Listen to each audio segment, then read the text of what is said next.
Welcome to the Bigger Pockets Money Podcast, show number 153, where we interview the father, the inventor of the 4% rule, Bill Bengen, and talk about safe withdrawal rates from the man, the myth, the legend himself. Hello, hello, hello. My name is Mindy Jensen, and with me, as always, is my 4% rule evangelist co-host, Scott Trench. Oh, what a safe intro for this particular show, Mindy. Can't go wrong with that. Can't go wrong with that. Nope. Scott and I are here to make financial independence less scary, less just for somebody else, and show you that by following the proven steps, you can put yourself on the road to early financial freedom and get money out of the way so you can lead your best life. That's right. Whether you want to retire early and travel the world at the 4% rule, go on to make big-time investments in assets like real estate, or start your own business, we'll help you build a position capable of launching yourself towards those dreams.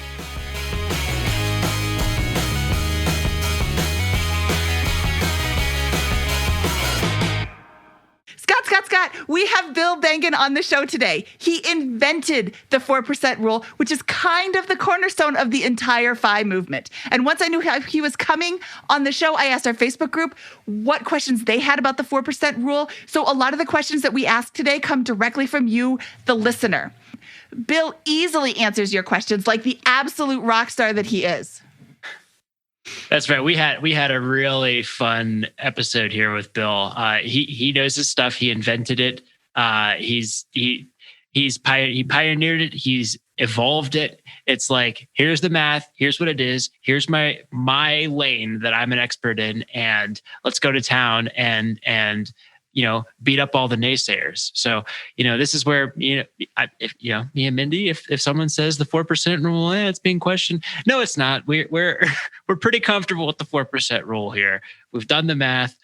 We've talked to the originators now of the rule, both Bill Bengen, and then I wouldn't say Michael Kitces is an originator of the rule, but he's arguably taken some of that work from Bill and evolved it and gotten into even more detail than the original research. So between the two of them, Bill Bengen and Michael Kitces, I think you can learn a tremendous amount about an easy button way to manage your portfolio and think about the world of retirement, right? There's all these layers you can bring in besides stocks and bonds. Oh, you have an easy button. You got it just for me when I used it on the next time. I have an easy button, Scott. Oh my God. That was easy. She got an easy button because I use it all the time. Okay. I see how it is. Look, if you're going with the easy button retirement portfolio of just stocks and bonds, this is the expert. This is the guy who knows how to do it. This is the guy who invented and did the original research to figure out exactly what you need to retire.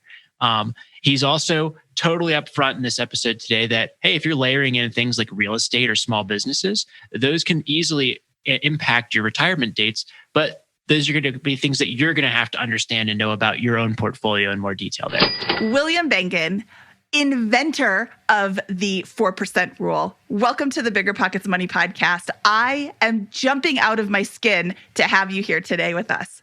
Great to be here. In 1994, you published an article called Determining Withdrawal Rates Using Historical Data. And this, despite the slightly dry headline, was the most fascinating article I've read in my whole life. Okay. Well, it must have been fascinating to some people because I got pretty close to some death threats from some people who were very unhappy with the conclusions I reached in that article. They wrote very nasty letters. Well, that's unfair. First of all, didn't you use math to come up with your conclusions? Apparently, that's not sufficient for some people. Math does not lie. 2 + 2 is always 4. Those people are wrong. So the initial article is just absolutely fascinating. I read it a few years ago, and then I reread it again today in preparation of this conversation. And it occurred to me as I was reading, every person that I have ever talked to who has argued with me about the validity of the 4% rule has never read that article. Every argument that I have heard from somebody saying, the 4% rule doesn't account for this, or you can't do that, or it's not going to last, or blah, blah, blah, blah, blah. I'm like, you should read the article because every point that you just made is answered. Bill knew that you were going to ask that question way back in 1994. He predicted this, and he has an answer for it. If you're listening to this episode and you haven't read the article, I strongly suggest you read it. If you Google William Bengen 4% rule, you will find a link to the original article on Google somewhere. Bill, in your article, you kind of have a framework for addressing the problem which that people have around how much do I need to retire, right? Which is the central question here.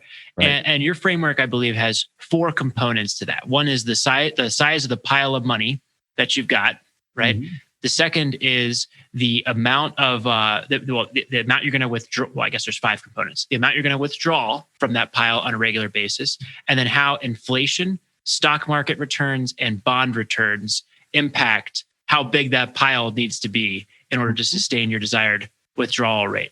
Is that right? Can you walk us through why you kind of thought about that with that framework, or if I'm maybe misinterpreting and you have a different lens? No, that was the initial framework, and actually there are a lot more factors than those 4. For example, if you feel that you want to leave money to your heirs after you pass away, you have to specify that, and that of course would reduce your withdrawal rate. And that's an important consideration. How often are you going to rebalance your portfolio? That doesn't seem like it's a very important issue, but that can significantly increase your withdrawal rates, believe it or not. If you, instead of follow the conventional wisdom of once a year rebalance, maybe every 3 years, every 5 years, let your profits run, so to speak. So at that time, back in 94, which seems like an awfully long time ago, I was trying to identify what I thought were the most important factors that people would need to look to solve this particular puzzle. And those are as you mentioned, the 4 most important that leapt out to me. I added more later on. And then I came up with that number of 4.5%, which I can remember the moment I was sitting at my computer and I entered it, and all of a sudden, all the portfolios survived 30 years. And it was a shocking experience. I said, I'm here. I've got a number. I know what it is. It's 4.5%. And it's a lot lower than I thought it would be, because conventional wisdom at that time was much higher or much lower, depending upon how you invested. But that's what I came up with. And that was a pretty exciting moment in my life. So I think it's fascinating, and the reason why it's so important to have found that number is because when you can identify that, you can look. The goal is, if you go too low on your safe withdrawal rate, you're building up a stockpile that's too big and will delay your retirement by a large amount of time. If you go too small, you risk running out, right? And so that's why that's the at the highest level, if you're listening, that the staggering importance of you discovering this number here, this 4.5% number. Would you say 4.25? At the time, it was around 4.15. I've rounded off to 4.2 because I didn't want to give the impression it was a very precise calculation. These things are subject to change. But you're right in that's a worst case scenario. And when in later years, I continued to research, I found that there were individuals who retired who could have withdrawn as much as 13%. Believe it or not, in very fortunate circumstances. And the average long-term was 7%. So what caused it to go from 7% to long-term average down to 4.5%? Well, the person who retired in 1968 faced a perfect storm. You had 2 terrific bear markets back to back in 69, 70, and 73, 74. They were big. And then inflation came in. And inflation is a thief in the night for retirees because it forces them to increase their withdrawals every year, and then it locks that in. I mean, stock market, bear markets, they come and go. You're here, you lose some money, then you make it back. But when you have high inflation and you're increasing your withdrawal rate, that's locked in for all your retirement. So it's really a scary prospect to face high inflation during retirement. Yeah. So in your article, you point out that the period in 1973 to 1974 is actually worse than, for example, the Great Depression for retirees because of that inflation component. Could you kind of walk us through how you thought about that? Yeah, sure. The Great Depression was very interesting because it was a deflationary period. The first 3-4 years, if you retired, let's say 1929, let's say the stock market crashed today, I think I'll retire. And you went through the next 4 years of a terrible bear market, lost 90%. But your withdrawals, because of deflation, were coming down by 10% a year for each year for 4 years. And they, to a large extent, offset the stock market losses that you incurred. As a result, the Great Depression was not the worst case scenario was the high inflation of the 70s, which holds the record now. Yeah, I want to come in here and read. This is almost verbatim from the original that you wrote. It said, an analysis of a retiree with $500,000 retiring in 1929 shows his portfolio sees his portfolio dipping to a low of $200,000. If he converted to 100% bonds in 1933, his funds would run out in 17 years. 25% stocks runs out in 20 years.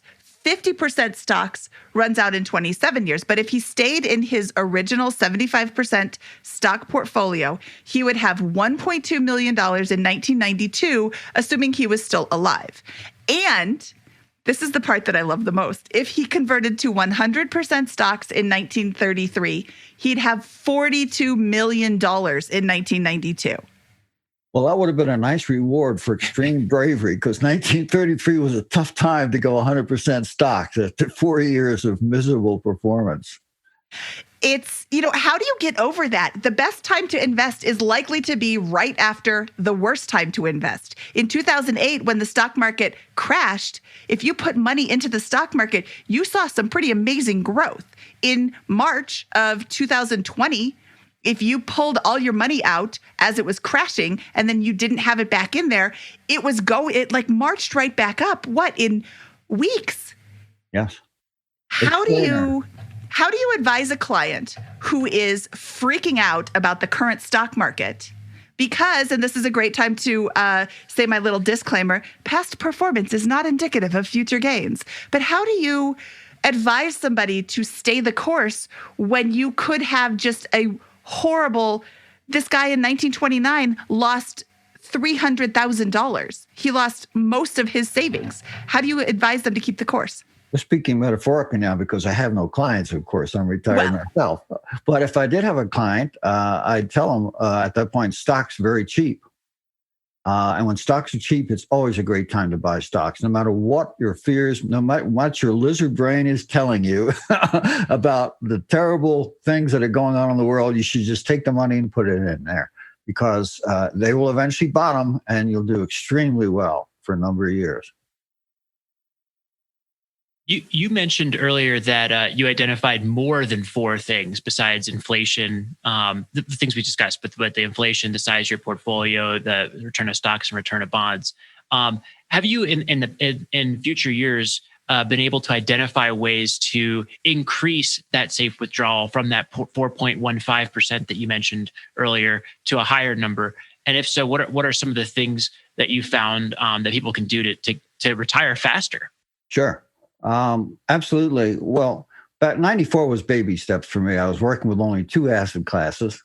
I was working with large company U.S. stocks and U.S. treasuries. Then about a few years later, after that, I added small company stocks into the mix, and they dramatically improved the picture. They actually raised the withdrawal rate to about 4.5%.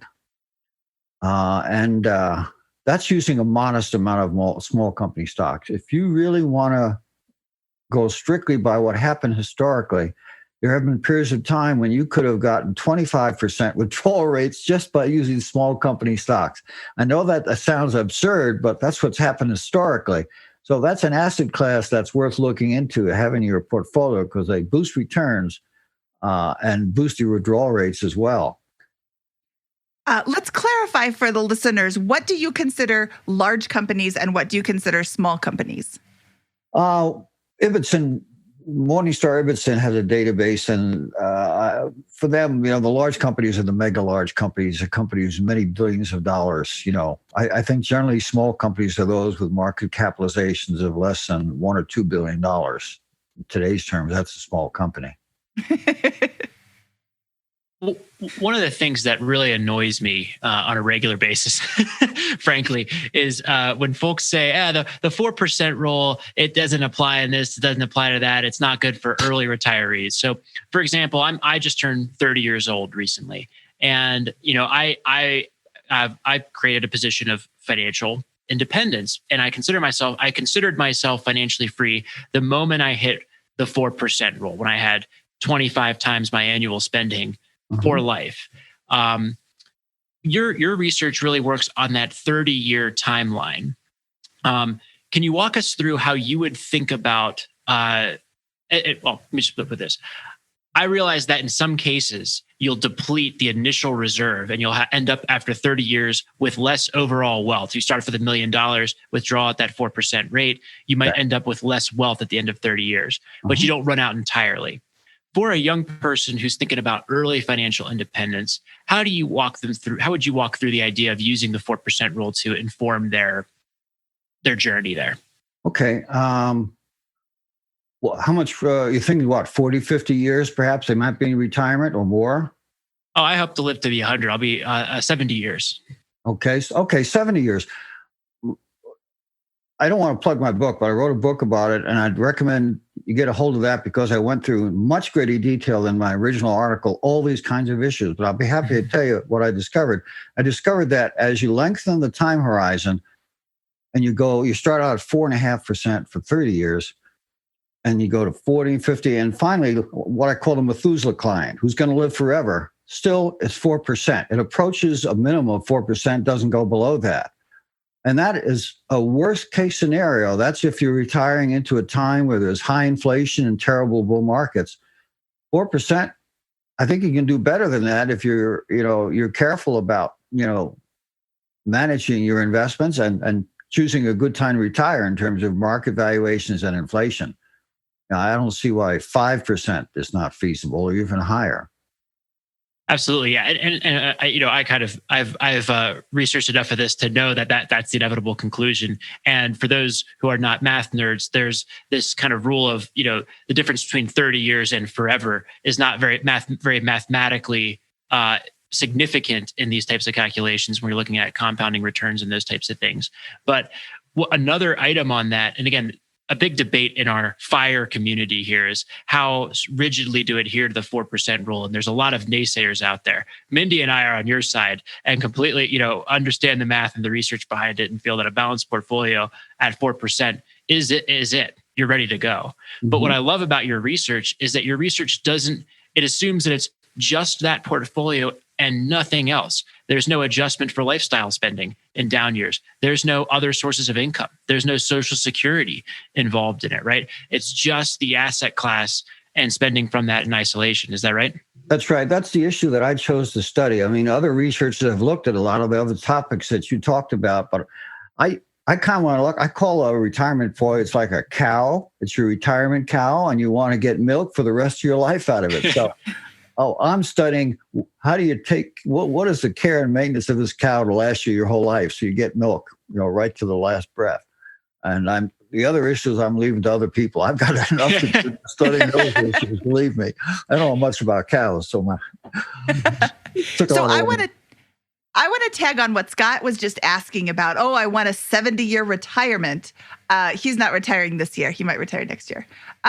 Michael Kitces wrote an article called How Has the 4% Rule Held Up Since the Tech Bubble and the 2008 Financial Crisis? And if you scroll through this article, you will come to a chart called Terminal Wealth After 30 Years of Following the 4% Safe Withdrawal Rate, All Historical Years. And unfortunately, there's so many years in here that the lines get kind of mixed up. But you can see that if you start off with $1 million, in almost every case, you still have at least $1 million after 30 years. So you've essentially not taken anything out because your portfolio has grown. There was, I believe he said, 1 year where it dipped below zero, and that was even in 31 years out, I think. So, I mean, math doesn't lie. The people that are sending you nasty grams should rescind those because you used math and math doesn't lie. And I'm very thankful to Michael for doing this chart because it's so easily viewable and it's so easily understood that, hey, this makes sense. This 4% rule makes sense. But even if you don't want 4%, if this still, like brilliant Bill Bengen, isn't able to convince you that 4% works, 3% in your initial study said if you withdraw at 3% every single year without fail, 50 years plus, that initial retirement account would last you. I'm So going to take your word for it because I haven't looked at my original paper in a long time. So, but I'm glad you mentioned Michael Kitces. He's a brilliant guy, a great friend of mine. And he's right about a lot of things. If you take a look at it, how much money do most people have left? 97% of people, all retirees, end up with as much money as they started with in nominal terms. In other words, almost everyone. But when inflation is eating away at that during the 30 years. So the question is, how much do you really end up with in terms of purchasing power? Well, still 75% of retirees end up with as much as they had in purchasing power as they started. So still, it's a very high percentage. And that's using, the worst case scenario. That's why, there's a good case to be made. If you can take out more and you can justify it, you should and enjoy it. We've interviewed a lot of people here over the years and really come to know a lot of early retirees. And while the 4% rules math is very sound, and we've discussed it at length, and there's a ton of reasons to be able to be willing to rely on it. Perhaps most importantly is that most of the time, the vast majority of the time, you're going to end up with much more wealth in real or nominal terms than you started with if you abide by the rule. But in practice, we find that people still don't rely on it. People hit that 4% rule, then they've got a cash reserve. Then they might have another asset or two, and then they might have part-time work for those types of things. And so a problem that I'm sensing that I've encountered in this world of early retirees is this, I think, abundant over-conservatism, building a portfolio and sets of income that are so far and away more than is what's needed to sustain their lifestyles that they're not. That it's delaying retirement. Do you ever wonder why psychologically a lot of people can't accept the 4% rule in isolation and rely on that without all these other buffers? And they feel they need to take out less to be safe. That's right. Yes. I just think, when you think about retirement, it's scary in the sense that if you start running out of money, there's not much you can do. At age 85, are you going to become a fashion model at 85? I don't think so. I'm bringing the big bucks. So I understand the reason people want to be conservative. And that's why I looked at the worst case scenario, the first thing. But I don't think it's necessary to be that negative. I mean, if let's say you're an investor in 2009, March, when the market bottomed, okay? Recently, I discovered a way to predict what the withdrawal rate should be based on inflation and market valuations at the time. It was a big breakthrough. It was based on Mike Kitces' article, and he did it with market valuations. I had inflation. And I looked at the 2009 March investor, and I figured out he could have taken out 6.5% very comfortably because the market was cheap, inflation was low. So if you retired there, you could take out 6.5%, and probably if you're going to retire for 70 years, it would have been 5.5 to 6. So there are times, if you don't want to die outrageously rich, that you can do much better than 4.5%. Yeah, and again, the challenge I have or the frustration I have for some folks is like, hey, that's the problem. Is in pursuit of dying outrageously rich, which is not what they're intending, but their intent is to be conservative. The output is you're going to die outrageously rich, and you're going to miss out on those extra years. For example, if you hate your job, of working that job instead of retiring early, if you're not familiar and comfortable with the mathematics of these things. So this can have a real world impact on how happy people are, how productive they are in a lot of ways, if they could begin relying more on the math and understanding it more. Yeah, I agree with you. I trust the math because I've been through it for 27 years, and the things worked very well. Although you have to have a caveat. You have to tell people that there's a possibility. This is not a law of nature we're looking at. Things could change. If you got into a really bad period of very high inflation that lasted for a long time, even the 4.5% rule could be in trouble. But I don't see that on the horizon. I don't. Even though the Federal Reserve is trying to get inflation up there, it's not having much luck. So we'll see what happens. So I hear what Scott's saying, and I hear a lot of these early retirees or future early retirees with one more year syndrome. Oh, I just need to work one more year to really cement my my my position, and it's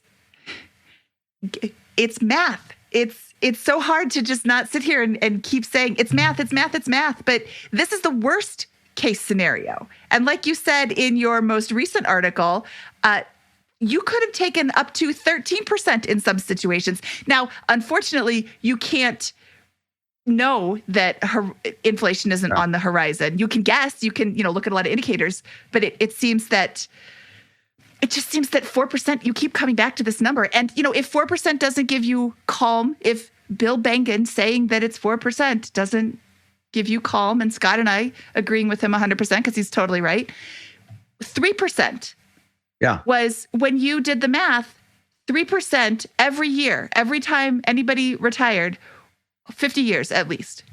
Yeah, and I know there are people, some of my colleagues, who have warned about 4% being dangerous in this environment with very low asset returns, to be expected. But we've had periods of time where assets have returned poorly. 1966, 1982, the S&P basically price returned zero. It did nothing for 16 years. And we may have a period like that coming up, who knows? But once again, it's got to be a combination of really bad inflation, low returns enough or not to do it, at least as far as I can see. When we have a lot of folks, again, listening to our show that have other assets outside of stocks and bonds and traditional portfolios. How do you have a framework that you apply for clients, maybe past clients? I know you're retired now, but where, hey, I've got a business income and I've got a real estate portfolio, and then I've also got this stock and bond portfolio and those types of things. And how do you think through layering those different types of assets and being conservative with all of that to get as fast as possible to the finish line? I guess my quick answer to that is I when I was an advisor, I didn't do it. Yeah. Essentially, I told them, look, whatever assets you have like that, business, real estate, you understand it better than I do, what the prospects are for that. I just said, let me focus here on your portfolio, which I understand, an animal I've studied for very many years. Do you need to get the maximum out of it or not? That's the first question. If you need to get the maximum out of it, I can tell you what you can safely take out. If you need less, well, then we'll take less, and then your wealth is going to balloon during retirement. So I usually didn't try to get into details of clients' assets because they understood them a lot better, generally, than I did. Outside of the stocks. Well, fair enough. One of the thoughts I've just had as a real estate investor in conjunction with my stock portfolio is, it seems to me that a real estate investor would intend to live off of cash flow after not just their financing, but their other expenses that are related to the property, like management, vacancy allowance, maintenance, those types of things. And by doing so, you're really living off of the dividend produced by the real estate and not even counting the inflation aspect. And so in a lot of ways you can, and I don't even know, but I wanted to test this framework out on you at a high level of like, is that even more conservative perhaps than the income and drawdown on a stock and bond portfolio because I'm only spending the cash flow, for example? Well, once again, I guess it depends upon the quality of your real estate portfolio, what you know about it and what its prospects are. Completely different stocks and bonds, different kinds of assets with different kind of track records. Real estate is so individual, isn't it? Really, compared to buying an S&P 500 stock fund, which gives you a blended portfolio across many companies, and you're not worried about the performance of any one real estate or any one particular company. So unless you have a vast real estate portfolio, which you can treat as a fund, I guess you just got to be sure you know what you're investing in. That's really important. Fair enough. Okay, let's talk about withdraw. What does it actually look like when you are withdrawing these funds? When you're investing in the beginning, there's the argument for dollar cost averaging versus lump sum investing. And when we posed that to Michael Kitces in episode 120, he said, if you've got a big pile of cash, throw it all in at once. Don't worry about the dollar cost averaging. Just put it all in now. Because in 50 years, does it matter that you bought it at 780 or 782? No. What do you recommend for the actual withdrawing? Do you do it lump sum every year, or do you do it every month or quarterly? How do you recommend that? Yeah, I had clients who did all of the above. Basically to their desires. If you want it monthly, we'll have it sent you out monthly. If you want it quarterly, annually. The research is based on annual withdrawals done toward the end of a year. Okay, so that's, some people have done research where they've withdrawn the money at the beginning of the year, and it gives you a lower withdrawal rate. Instead of 4.5, it's probably 4.2. It's just, just the way the math goes. But it's up to the client what they want to do. Probably my 4.5% would, if they're going to be taking money out during the year, 4.5% might be a little optimistic for them. They should maybe work with a little lower, maybe 4.4 or 4.3, because they're taking money out of the portfolio sooner than the research expected. Okay, and why would you take it out at the end of the year? Why do you recommend that? I just simply used that. I adopted that. I think it was based, a lot of my clients retired with some substantial cash accounts, and they used that money to start retirement, and then they went into their IRAs and their other retirement accounts. So it just seemed like a reflection of what my clients' practice was at the time. I could have set up spreadsheets, take out monthly, but I want to tell you, my spreadsheets with one annual withdrawal are 100 megabytes each. They take 25 seconds to load, and I need a much faster computer like a Cray or something to get this to the next level. You mentioned rebalancing earlier and how that can affect the withdrawal rates. Can you walk us through kind of your thought process on how rebalancing appropriately can maximize your or reduce your safe withdrawal rate? Sure. And this is a controversial area. This is kind of cutting edge research, and I've talked to people about it in my field who don't agree with me, but haven't been able to explain why I'm wrong. But essentially, I've been testing. People disagree with it, but they're wrong. Yeah. Well, I know I'm not always right, so I'm going to listen to what folks say to me. There's a lot of smart people out there who can teach me things. Mm-hmm. But essentially, I've been testing a lot of different retirement dates. I have 260 retirements between 1926, let's say, and 1991, which have 30-year time horizons. And I've been discovering consistently that if you withdraw at 1 year and do it each year, it does not optimize your withdrawal rate. That if you wait for 3 years or 5 years, and it depends upon the particular circumstances, you can increase your withdrawal rate by 0.2, 25 basis points, go from 4.5 to 4.75, which is not insignificant, in the context of things. And that's difficult for some people to accept. But that's what my research is showing. It's very consistent, and I haven't completed it, but that's the indications that I have that rebalancing at a much longer interval than is commonly accepted is probably beneficial for your retirement. Fair enough. One of the concerns I have as a younger investor about bonds in general is I think we've just kind of seen like 40 to 45 years of falling interest rates, basically. And so every time that happens, that increases the equity value of your bond portfolio, right? Right. Seeing rates as low as they are today, that, every time a rate is reduced even just a little bit, it gives a lot more leverage to that lowered interest rate. But it seems to me as a young investor that can't continue forever, and that rates will have to rise during a large chunk of my lifetime.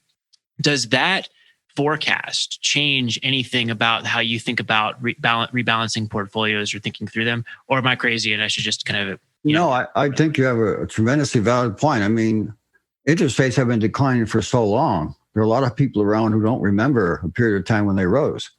I mean, 1982 is when the big decline started. It's almost 30 years ago. And bonds for years have provided income, and they provided diversification.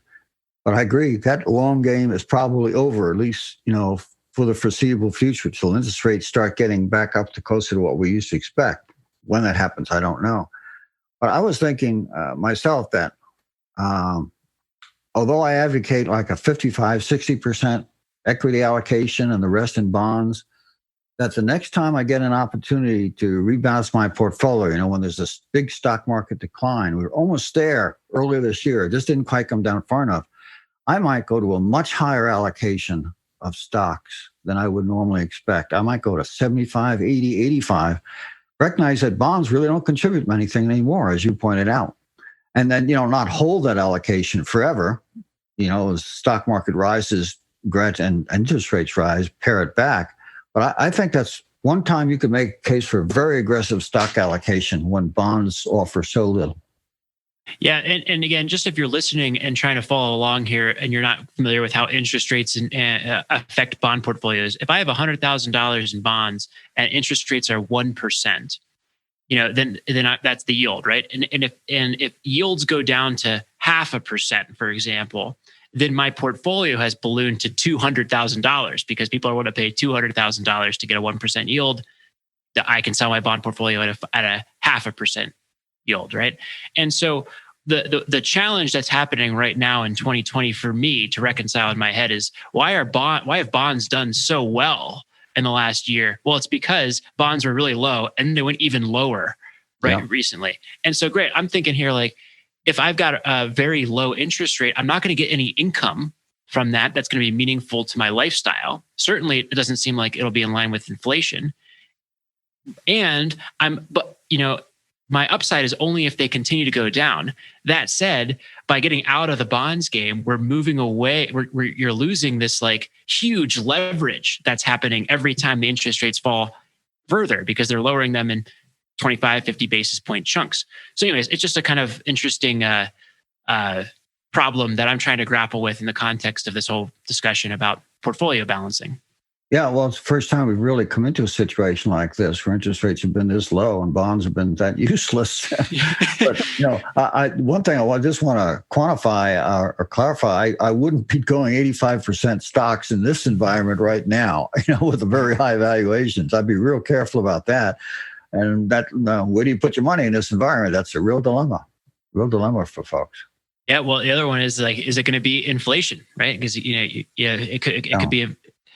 So it's almost like we've got this whole problem here of like, do I balance into cash? Well, no, I might have a lot of inflation. Do I put it into stocks? They might be overvalued. Do I put it into bonds? There's no yield. Yeah. So that's why Bigger Pockets is really popular right now, I guess, with the real estate. Yeah, there's a lot of merit to that. So, yeah, it could be interesting with all that. I want to talk about taxed accounts because in your original article, you said, note that since we are assuming that all retirement assets are held in tax-deferred accounts, capital gains taxes are not a concern. If the assets had been held in a taxable account, the conclusion might have been different, as the certainty of substantial capital gains taxes would have to be weighed against the probability of a large stock market decline and the loss of the benefit of a step-up in basis upon death. So, assuming that all of my accounts are not in tax deferred, how do you account for capital gains taxes? I did research on taxable accounts as well, and that's in the book. I don't know if I did it in any of the papers.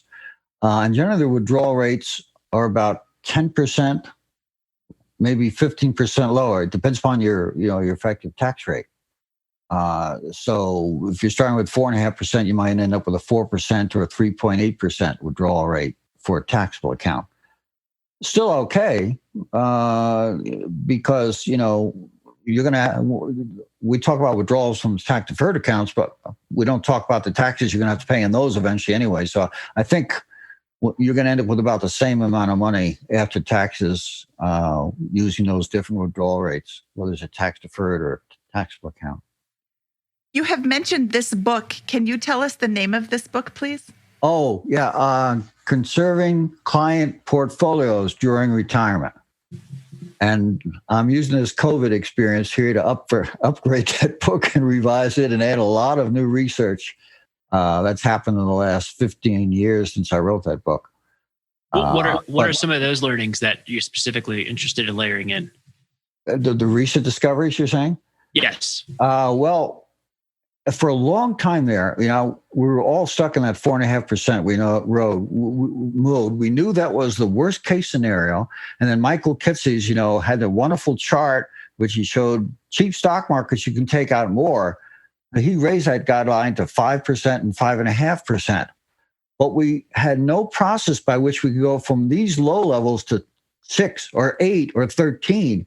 And just recently, using Mike's little research as a base, I was able to find a way to actually raise those withdrawal rates to the very high rates that are achieved in the past, if you're lucky enough to come into the circumstances that prevailed, which is basically very low stock market valuations, which you don't have, and low inflation, which we do have.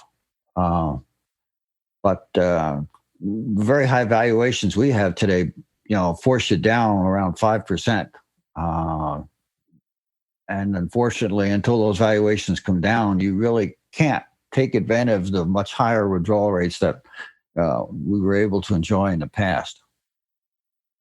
That was a big piece. That was the last big piece, and allowed basically me to specify a whole process from soup to nuts, picking a withdrawal rate, following your plan and monitoring, and also deciding if it's in trouble. Because sometimes withdrawal plans will get in trouble if you got a little greedy with your withdrawal rates, and then deciding what to do with your plan once it is in trouble. So that's all in place. I'm writing an article for the Journal of Financial Planning where it all began, years ago, and that should come out early next year. And I'll lay out that whole process for the first time. Well, I mean, that's fascinating, because if you're interested in early retirement and you want to spend $40,000 per year, for example, if you're using the 4% rule, you got to build up $1 million portfolio. If you can get to 8 with some of this timing and some of the by leveraging this research, and it sounds like there's a little bit of a timing element to it as well, that could potentially cut your portfolio needed to 500,000 in half. How many years does that shave off your timeline? I don't know, but it's a lot. It's a big deal. Yeah, I think that's very significant. That's why I'm looking at the issue so heavily, because I'm sensitive to the criticism people gave years ago that you accumulate too much wealth. They were right. You do that. Lately, though, the criticism has been the opposite way. You can't win sometimes. Your withdrawal rate's too high. You're going to run out of money. So we'll see what happens, what comes out in the wash. Okay, so we've talked about a lot of things here, but we haven't talked about how frequently somebody should be reviewing what's in their portfolio in general. My husband gets up and every morning he looks at the retirement portfolio, the stock holdings and all of that, because he is the biggest money nerd ever. And that gives him joy to be able to see that and know that we're on track. And we're on track. You don't have to check it every day, sweetie, but he does. So then there's other people who are like, I never look at it ever. And I know I've given this false statement many times, but like the best returns are for dead people or something like that. And when you don't look at it, you tend to do better.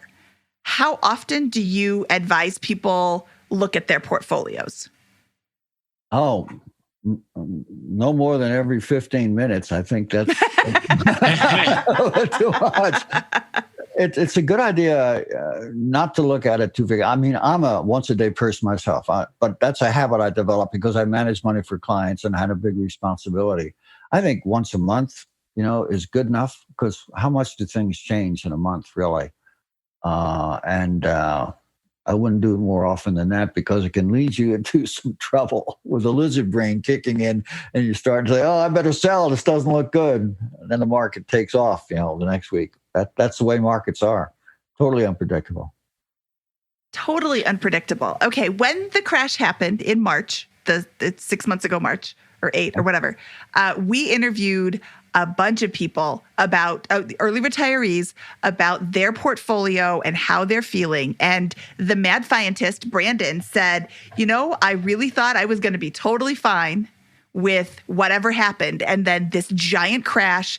And I realized that I was not as fine as I thought I was going to be. So I am not making any rash decisions right now. I'm writing down my feelings. And then when the market comes back, because he has utter faith that the market will come back, as do most of us. When the market comes back, I'm going to revisit my asset allocation based on the feelings that I have written down in real time. Mm-hmm. And I think that's a really brilliant piece of advice. So I just wanted to share that again. Yeah, it's self-analysis. Yeah, I think that makes sense. Yeah, take your emotions, put them down on a piece of paper, and then don't act on them. Mm-hmm. Great advice.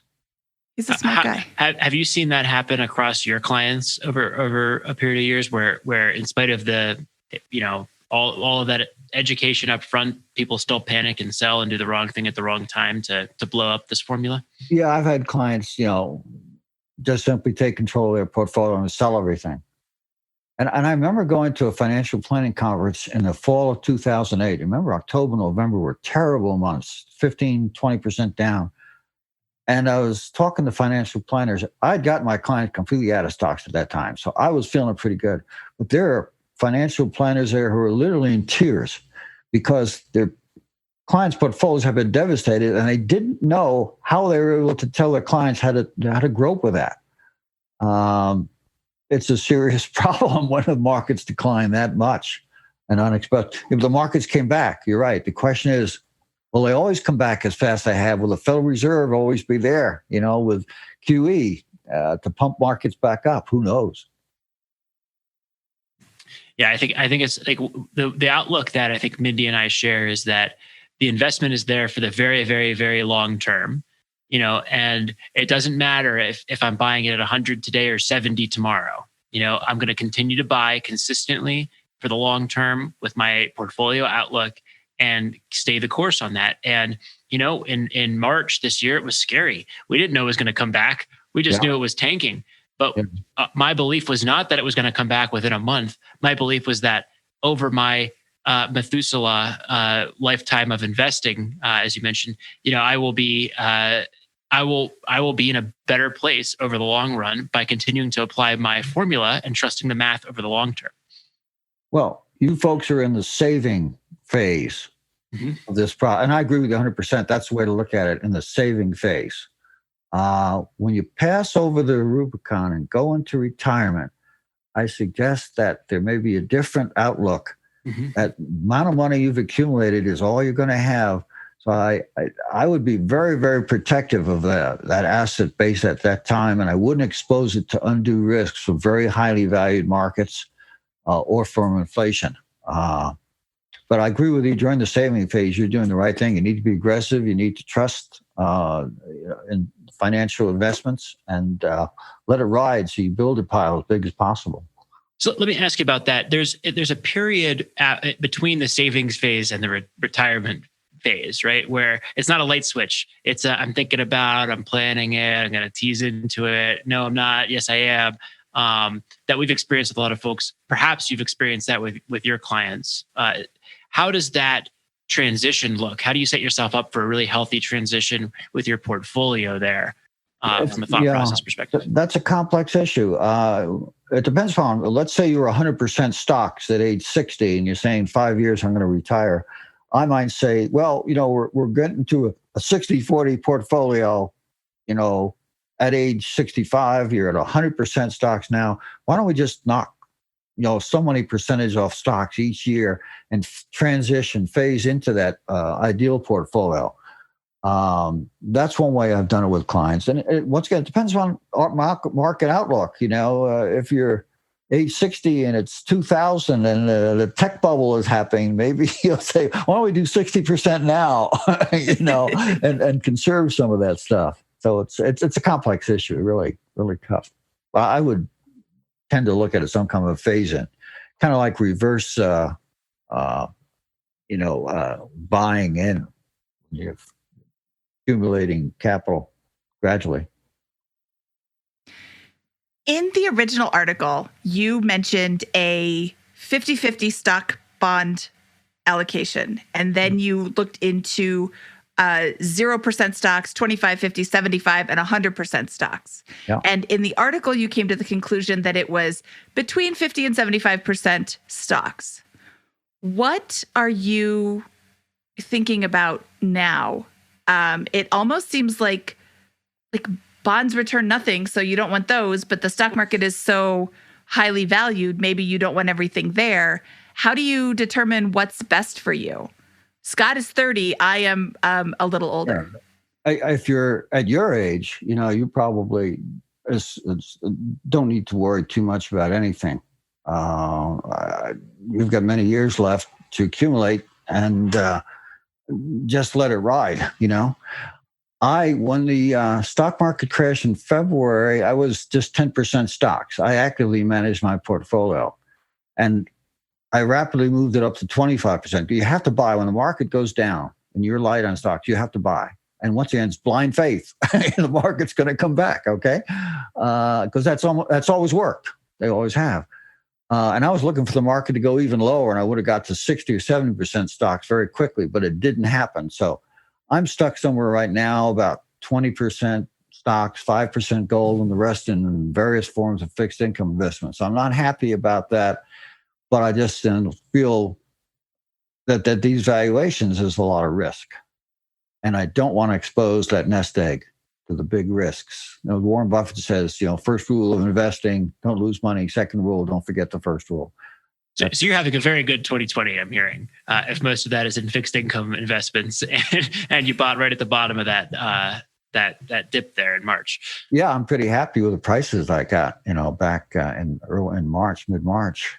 And I was lucky. A couple of years ago, they were forecasting interest rates were going to go down to zero. So CDs were about 3% there. I bought a bunch of CDs at 3%, which really looked awful at the time, but now look pretty good because I got 5-7 year positions, and they're going to last a little. The risk that bonds have. So, I am not. I think Mindy would say she's not. An expert on price levels in the stock market, for example, with those types of things. And so we passively manage our portfolios for the vast majority of them. Is that right, Mindy? Yeah, it is. Well, I don't do it at all. My husband passively manages it, but he's always, I don't know that I could call it passive because he looks at it every single day. He's not trading. He's not like a day trader. He is. I imagine the investments, the funds are probably passively managed, index funds or something. Index funds, but we do have some individual stocks because he is a tech geek as well and loves to research that and jump in on some of those properties or some of those companies. I feel like I'm not able to I'm not in a position to be able to assess the markets, the stock market's pricing, for example. Like to me, whether the stock market, again, maybe that's because I'm in the savings phase and not the retirement phase with that. For other folks though, who maybe are in the retirement phase, how do you, but don't have that skill set to actively manage their portfolios or take advantage of those dips and those types of things, or just have their portfolio in there and it's just a rebalancing act? Is there like a rule of thumb or something that you can do that's totally automatic to negate the need for those decisions? Well, it goes back to the research I did recently. I told you about where we were able to specify based upon today's inflation and today's market valuations what your withdrawal rate should be. Mm-hmm. And historically, we've got a template, let's say from 1947, which had the same characteristics, same market value, and we use that basically to measure your retirement against. And you shouldn't have to do anything. If you just want to lock in, that 60-40 portfolio and balance every 3 to 5 years, that's all you need to do. It may get a little uncomfortable at times, but if the market performs as it has in the past, you should be okay. Inflation is the real, boogeyman here that nobody can foresee, and that's the danger. Okay, well, with that, let's go ahead and transition to our famous four. These are the same four questions that we ask every single one of our guests. Okay, yeah, and we'll get right into it. I am so fascinated to hear what is your favorite finance book, Bill? Security Analysis. That great book that Warren Buffett based his career on. Classics from the 1930s. I cut my teeth on that book and I read it once every couple of years, even though I don't buy individual stocks much that anymore. It's just the logic, the understanding of how markets work, Ben Graham. Yeah. Classic. What was your biggest money mistake? I told you how well I did with my clients getting out of the market in 2008, but I didn't tell you what a lousy job I did getting them back in after the market came back. I have to be full disclosure here. I did a poor job of that. That's because I did not have in place, the methods that I have now to take advantage of lower prices. I was very scared of what was happening in the world. Like a lot of people were. But I should have taken advantage of the low valuations at that point and just held my nose and put my clients' money in. It took me a couple of years. And by then, we had lost a lot of the advantage we gained in being out of the market in October, November 2008. So that was a big and very painful mistake. Love that opportunity cost. It's a great mistake. Always one of my favorites that when people mention that, hey, I could have done this better. Yeah, that's right. Yeah. Bill, what is your best piece of advice for people who are just starting out? Oh, learn to be savers. You have to stack it away. And no matter what the circumstances are, do the best job you can, put as much as you can, grit your teeth, and you really enjoy it once you get at the other end of the journey. Yep. And the other end of that journey is when you have 25 times your annual spending or can withdraw on the 4% rule. Not way past that. Yeah. Yeah, I agree. All right. Well, what is your favorite joke to tell at parties? Oh, gosh. Oh, I got an Abraham Lincoln joke, if you can tolerate it. Fantastic. You probably don't have many people tell Abraham Lincoln jokes. Remember where he was a young politician before the Civil War, was running for the Senate, U.S. Senate, and he was stumping around the country with his opponent, and his opponent just finished a very impassioned speech in which he called Lincoln all kinds of names, including a two-faced politician. And then he sat down and Lincoln stood up. And Lincoln, is not a handsome man. He said, ladies and gentlemen, my opponent has called me a two-faced politician. I want to ask you, if I had another face, would I be wearing this one? That's fantastic. I wish I could have been there to hear that. He was a brilliant man, remarkable man. He was a brilliant man from my home state of Illinois. Oh, okay. Lucky you. Love him. Yeah. Bill, where can people find out more about you? On the internet, I have a Wikipedia page for what it's worth. That's LinkedIn. huge. Yeah, like LinkedIn. I have a small biography. If I get my book, I have some biographical information. It depends on what they want to know. I mean, where can people find your book, or when does the new updated version and work get released? Yeah, it's currently on Amazon.com. Probably down to the last 50 copies that I bought the access to the publishers after they stopped publishing. And then my new book, I hope to get out sometime later in 2021, probably in Kindle, because I use a lot of charts. I love charts and I love to use color. Very expensive to do print color, but Kindle, I would think, will be still very affordable. And sorry, I just missed it. When will that come out? Hopefully later next year, later next 2021. Yeah. Okay, great. Well, we'll be on the lookout for that. And maybe when that comes out, we can ask you some more questions about some of the newer research. Love to get back with you folks. I enjoyed this. That would be awesome. Okay, Bill, thank you so much for your time today. This was fabulous. And that's terrible. Stop sign. Bill, thank you so much for your time today. This was fabulous. And I'm so happy to have had a chance to talk to you. It was a real thrill. Thanks for inviting me. Thank you for coming. Thank you so much. It was a real pleasure to learn from you and to hear you talk about this original research yourself. So what an honor. And thank you very much. You have best luck to you folks. Okay. Thanks, Bill. We'll talk to you soon. Hope so. Have a nice holiday. Thanks, you too. Bye-bye. Okay, Scott, that was Bill Bengen. What did you think? I thought it was great. I thought it was a fun discussion to have about some of these items here. You know what? I was surprised. I shouldn't have been, because that was his job. But for whatever reason, it kind of surprised me when he started talking about his active portfolio management. But, I guess like if you spend, decades researching this topic and your numbers and those types of things, yeah, you're going to actively manage your portfolio. But man, what a brilliant conversation. And great questions from us, great answers from Bill. I just had a lot of fun today. Great questions from you, the listener, as well. That's right. Yes. We mixed those in as well. You guys, you listeners set us up with really good questions. So thank you. Yes. Yes. I absolutely was delighted to have him on the show today. He knows his stuff. He's super sharp. And you can ask him. I was actually really surprised that people were talking smack about him and saying, oh, this isn't right. It's math. How many times did I say that in the episode? It's math. You can't lie with math. And he didn't lie with math. And look at this. Now he's saying, you know what? And he wrote an article in September, and it was for Financial Advisor magazine. It was called Bill Bengen Revisits the 4% Rule Using Shiller's CAPE Ratio and Michael Kitces's research, that updated his position and said, you know what? 4% was the safe withdrawal rate, was the absolute worst case scenario withdrawal rate.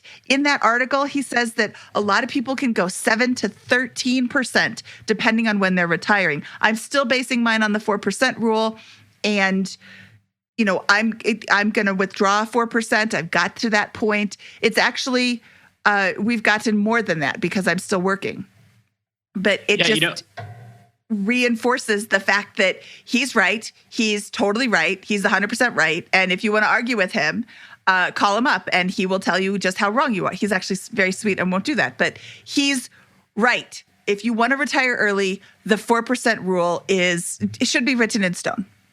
Well, yeah, I think the 4% rule by definition finds the worst case in all of history, right? So the only way you wouldn't believe the 4% rule is if you think there's going to be a period coming up that is way worse than all of history.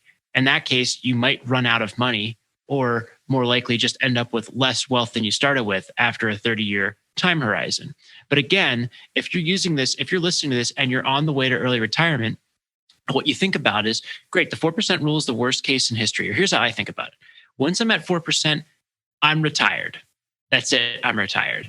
And I also acknowledge that there's this 2% chance that I run out of money before the end of that period. And there's maybe a 25% chance that I end up in that period with less wealth than I started with. But what a great starting point for someone who is retiring early, because look, that 4% rule does not assume that you're not going to earn another dollar in your life. It assumes that you're not going to adjust your spending if there's a time that calls for it and your portfolio begins to shrink. It assumes that you're not going to get Social Security income. It assumes all of these different things that make it incredibly, even more conservative than that. So if you're trying to think about like, what is FI to me, and you're not a real estate investor or small business owner, you're just earning money and stacking it away in stocks and bonds, the 4% rule is as good a starting place as you're going to find. There's just not going to be a more conservative, reasonable assumption with that. That said, I also acknowledge that a lot of folks go on to then build up cash piles in excess of that. They go on to buy other assets and those types of things and layer those into their calculations. So go for it, but use it as a starting point and the rule of thumb. You're free when you get to 4%. You could be free. You can choose to stay working if you really enjoy your job, but that's freedom. The whole point of financial independence is to have the choices available to you. And yeah, once you hit the 4%, my super math geek, brilliant husband still was not convinced. After reading all of the things, he still wasn't convinced and had that one more year syndrome. And once he finally left, he's like, yeah, it just continues to grow. And yes, he's got me working, but the portfolio continues to grow without adding to it as well. So yeah, this is the safe withdrawal rate. And it was just so much fun to talk to Bill. Should we get out of here, Scott? Let's do it. Before we do, I want to send a huge thank you to Michael Kitces for introducing us to Bill, for Michael's brilliant research extension into the 4% rule, and just in general for being a superhuman being. The notes for today's show can be found at biggerpockets.com/moneyshow153. Do you know somebody who argues with you about the 4% rule? Have them listen to this episode and have them read the article, the original article we will link to in the show notes as well. Have them read that and then have an intelligent conversation, and don't tell them I told you so. From episode 153 of the Bigger Pockets Money Podcast, he is Scott Trench and I am Mindy Jensen saying, later, Tater.